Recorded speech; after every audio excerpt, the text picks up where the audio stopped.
dela, a Tânia, também. Vamos saber como é que elas estão realmente superando essa história, tentando viver a vida, porque a Tânia ainda está com uma bala, né, nas costas, como a própria Kelly mostrou aí para vocês, a Tânia também. E isso eu estava falando com a Tânia, que de repente traz todo dia a lembrança da tragédia. E ela estava me falando que mais do que isso é ver a Tamires todo dia na cadeira de rodas, Sim, né, a Tânia? situação dela, né? Uhum. Tinha toda a locomoção, ela ia fazer as coisas dela sozinha e agora depende, em primeiro lugar, de mim Sim. e de outras pessoas. Isso torna a situação mais complicada, porque mudou tudo, virou de ponta cabeça a vida. Imagino, e é tão recente, faz só 3 meses, na verdade, e elas já estão, assim, com essa capacidade de resistência, mas a dor é muito presente ainda, como ela diz, a vida está de ponta cabeça. Como é que você faz para viver essa transformação da sua vida, Tamires? Eu aprendi com minha mãe a gente a viver a cada momento, não pensar no depois. Certo, deixar o passado para lá, tentar pensar no seu futuro. Você só tem 16 anos, tem a vida pela frente, né? Com certeza. E eu achei muito legal a sua ideia de repente, aderir aí aos jogos, aquela coisa toda, jogar vôlei, né? Que você quer jogar, mesmo em cadeira de rodas é possível. Você já Isso. começou, você já tem matrícula? Como é que é essa história? Não, tô esperando recuperar mais minha coluna para depois procurar um lugar certo. Porque você precisa estar com a coluna legal para aguentar o impacto, inclusive, né? De Isso. bater a bola e fazer todo esse tipo de coisa. Doutor Ricardo, como é que o senhor está cuidando dessa situação das duas? Boa tarde, Sônia. Boa tarde. Boa tarde a toda a sua equipe aqui.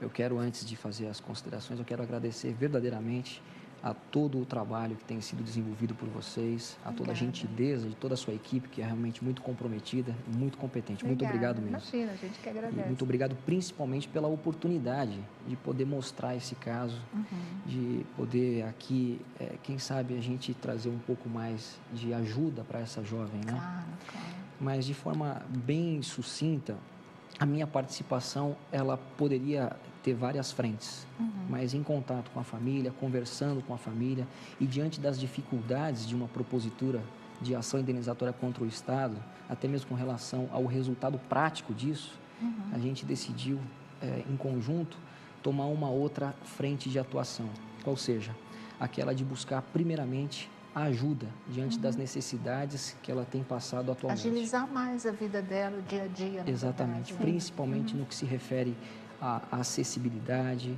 aos tratamentos que ela precisa e vem eventualmente fazendo um ou outro, mas precisa ainda ter um acompanhamento muito mais de perto. Inclusive, na minha opinião, nós temos aqui inclusive um psicólogo que talvez possa dizer com mais propriedade, mas eu ainda acho que as duas deveriam ser submetidas a um tratamento psicológico. Com certeza. Já vista que toda essa situação que aconteceu com elas trouxe certamente um grande problema e isso pode ser que perdure com elas, né? Então precisa sim necessariamente um tratamento, um acompanhamento diário. Certo. Fora isso seria, né, o problema da escada ser resolvido, o transporte até a escola também e a fisioterapia. Basicamente seriam essas as principais dificuldades que elas vêm encontrando pela frente. A acessibilidade, né, para poder entrar e sair da residência, né, dona Tânia? A falta do transporte, um transporte que possa levá-la de sua casa até o colégio, do colégio.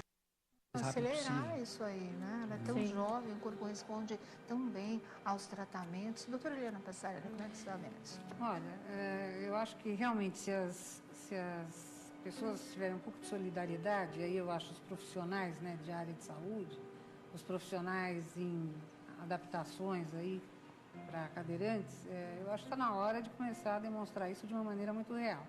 Mas eu queria aqui levantar um outro problema, que eu já vinha conversando com o doutor, que é o seguinte: toda vítima, e isso eu quero deixar como comunicado, toda vítima que o Estado tem a responsabilidade em relação a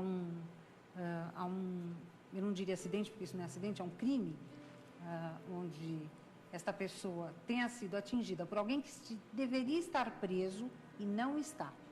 Ou seja, aí a responsabilidade elas do duas, Estado. exatamente, foram atingidas por pessoas que deveriam estar recolhidas à prisão e não estavam.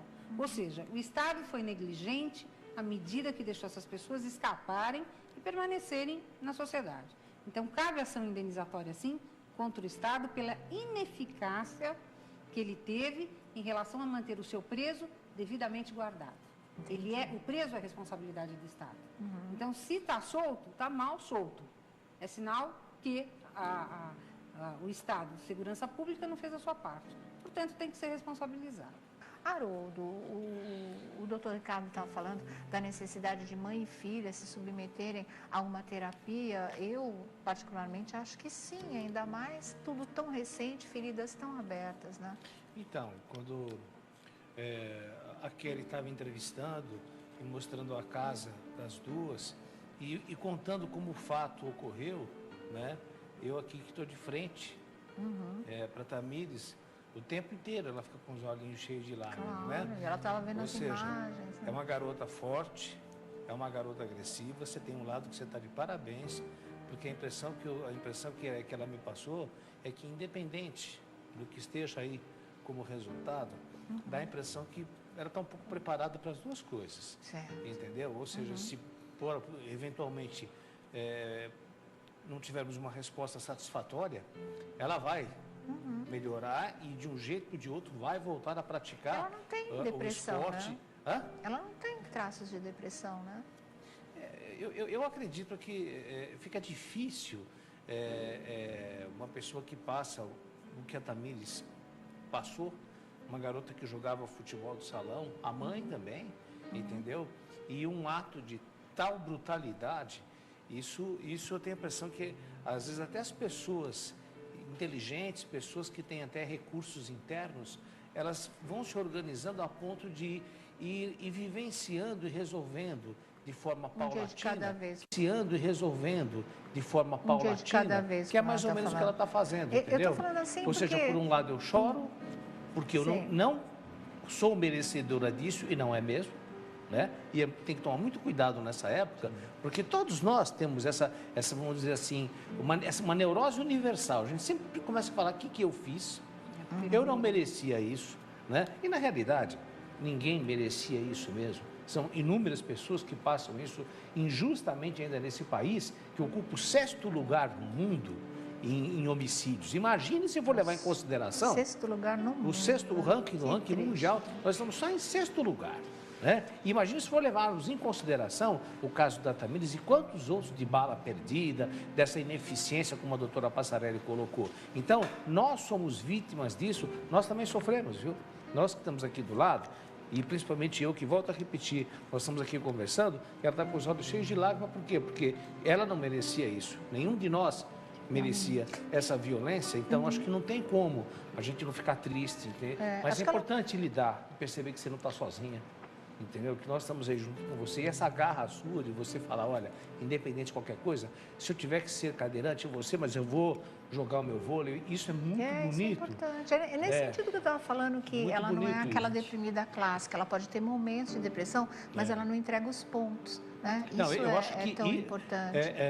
Inevitavelmente, a gente, quem que não queria voltar a andar? Então, é lógico, até por ter saúde mental, que a Tamires fica triste, Claro, de, lógico. mesmo que seja momentâneo ou definitivo, de estar nessa situação.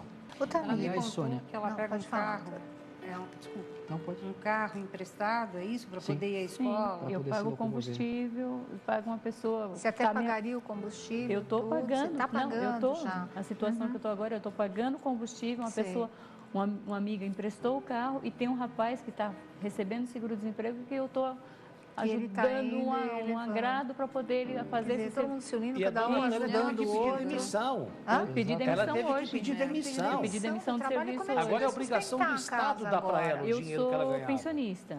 Eu sou pensionista certo. pela morte do meu marido. E eu estava trabalhando, eu estava numa Quer vida dizer, normal. tudo isso que está acontecendo ainda veio numa época em que você tinha perdido o marido, ela perdido o pai. Quanto fazia tempo fazia isso? fazia 6 anos que eu perdi Ah, meu marido. tá. Então a gente já tá, vamos dizer, estamos se recuperando de uma situação E aí agora quando vem a essa outra. Porque como vocês estavam, você no túmulo do marido, ela no túmulo do pai, eu achei que tivesse sido uma perda recente. Não, mas não é uma também perda. não 6 alivia anos, tanto, mas de qualquer né? maneira é uma perda, é uma né? perda, é um luto que vocês ainda estão, né? Uhum. Ela tinha 10 anos, se Na agora ela está época com tinha 10 16, quer anos. dizer, uma criança de 10 anos perdendo um pai, agora que ela começa E a outra elaborar. coisa,